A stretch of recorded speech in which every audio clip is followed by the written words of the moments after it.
ça vous paraît être quelque chose d'intéressant de recourir au référendum sur ces sujets-là?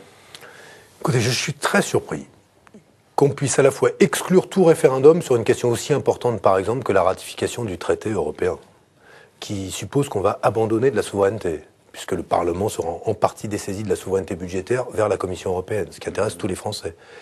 Et tout patriote sincère se préoccupe légitimement de savoir qui, à la place du Parlement élu démocratiquement, va déterminer, valider ou pas un budget.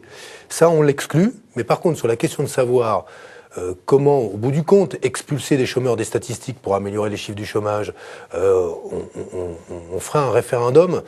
Je trouve cela objectivement pas sérieux.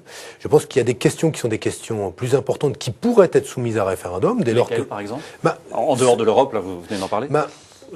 On peut avoir sur des questions liées au contrat social, à un moment, un avis à demander. Mais sur une question qui est fondamentale, qui remet en cause les conditions dans lesquelles les Français vivent ensemble, avec un choix qui est un choix pour la nation. En même temps, je vais vous dire, François Hollande a trouvé la meilleure réponse à cette proposition de référendum, c'est qu'il y a une élection présidentielle qui fait le référendum, qui va déplacer des millions de Français où on va avoir à trancher sur les questions éducatives, les questions de santé, les questions européennes, et elle vaut référendum.